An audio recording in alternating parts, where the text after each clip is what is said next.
kita akan ngebahas satu materi yang pentingnya luar biasa penting. Sebenarnya bukan penting banget sih, dalam arti ini pertanyaan yang sering banget kalian tanyain kalau kalian mau masuk ke dunia ekspor. Pertanyaannya tahu nggak Pak? Pertanyaannya adalah modal berapa sih yang dibutuhkan untuk melakukan ekspor?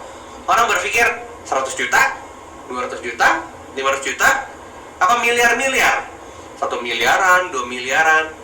Kalau misalnya modalnya segitu banyak, ya kita nggak punya. Kalau kayak gitu nggak bisa ekspor dong. Jawabannya salah. Jawabannya adalah kalau misalnya gue potong ya. Jawabannya kalau misalnya kalian mau ekspor, itu bisa nggak pakai modal. Bener-bener nol. Kenapa gue bilang nol? Ah bohong nih si Ko Julio nih. Sebenarnya bener guys. Gue udah jalanin ekspor itu juga nggak pakai modal. Sampai segede gini sekarang kita udah bisa jalan 5 kontainer, 10 kontainer untuk satu produk, which is kita punya banyak produk, itu aja nggak pakai modal.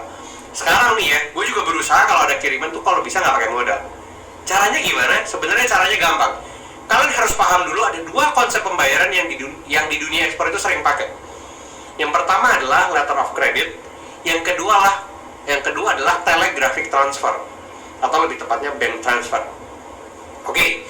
Jadi analoginya gini, analoginya adalah kalau misalnya bank transfer, pembelinya itu melakukan down payment 50%, udah gitu kalian kerjain, kalian masukin barang itu ke kontainer, kalian tutup, kalian minta sisa pembayaran 50%-nya.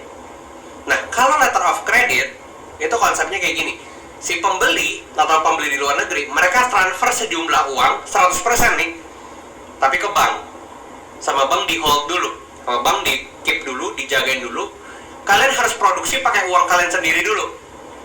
Udah gitu kalian udah produksi, barangnya udah ada, terus kalian kirim. Nanti kan ada surat namanya bill of lading. Kita akan bahas itu. Jadi bill of lading adalah sebuah surat bukti perjalanan kapal atau perjalanan kontainer yang udah keluar dari Indonesia. Udah gitu nanti BL itu kalian kan dapat dari pelayaran. Surat BL-nya kalian kasih ke bank, baru kalian dapat uangnya. Kalau kalian masih nggak paham, gue analogin kayak gini deh, very simple ya. Ada yang tahu Kaskus nggak? Jadi Kaskus itu lebih ke apa ya? Forum komunitas.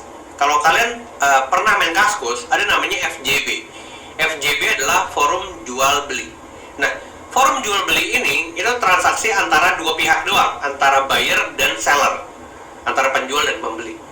Nah, kalau misalnya, tapi ini kejelekannya bank transfer ya. Kalau misalnya si pembelinya lebih pintar, biasanya suppliernya ketipu. Karena pembeli bilang, kirim dulu dong barangnya, baru saya transfer. Kan gitu. Kalau sellernya lebih pintar, pembelinya biasa ketipu. Transfer dulu dong, nanti baru saya kirim barangnya. Kan kurang lebih konsepnya seperti itu. Tapi sekarang kalau misalnya kita bicara buyer nih ya, yang mau transaksi 500 juta, 600 juta, mereka melakukan down payment 50%, kan kurang lebih 300 juta. Pertanyaannya gimana mereka mau transfer kita? Plusnya adalah, nih gue kasih plus minusnya ya. Kalau bank transfer, plusnya adalah kita bisa ekspor tanpa modal. Minusnya simple, bagaimana kita bikin si pembeli percaya? Itu doang.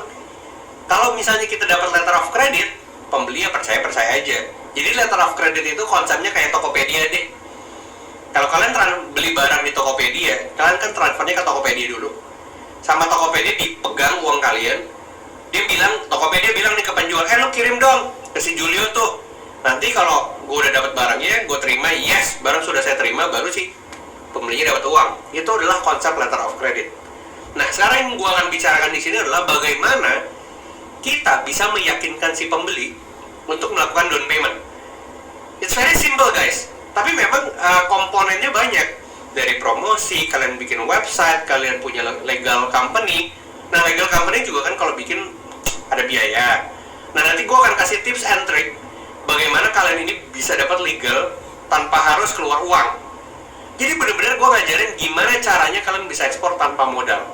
Dan ini sudah terbukti. Gitu loh, jadi banyaklah dari member-member komunitas bisa ekspor. Mereka dulunya pekerja, terus mereka kena pecat karena COVID gitu ya. Atau bukan pecat lah ya, kasar gitu ya, maksudnya dirumahkan. Sekarang mereka belajar ekspor dan mereka udah jadi eksportir. Itu keren. Nah, mereka melakukan cara-cara seperti ini. Bagaimana mereka meyakinkan si pembeli untuk melakukan down payment. mereka ajak pembelinya datang, itu salah satunya ya, pembelinya datang ke Indonesia.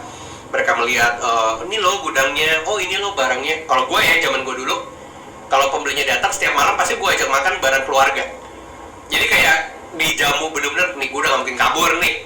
Kurang lebih kayak gitu. Tapi memang banyak banget komponen-komponen yang diperhitungkan atau yang memang kita harus pertimbangkan. Nah itu kan kita bahas di materi selanjutnya di fitur promosi. Nah di fitur promosi kita benar-benar ngebahas bagaimana si buyer ini percaya sama kita. Kayak gitu guys. Jadi kalau misalnya ditanya ekspor bisa tanpa modal, yes bisa banget. Apakah ekspor harus pakai modal 100 juta? Nggak perlu. 1 juta pun kalau bisa nggak perlu keluar. Jadi benar-benar kalau kalian ngikutin materi ini, harapannya kalian benar-benar bisa ekspor tanpa modal. Oke guys, jadi materi kali ini gue cuma pengen ngasih tahu ke kalian dengan sangat serius bahwa ekspor bisa tanpa modal. Jadi jangan pernah capek untuk ngikutin materi di selanjutnya, karena itu bukan hal-hal yang prestis gitu, yang daging yang kalian bisa nikmatin. Oke guys, jadi see you di video selanjutnya. Bye bye.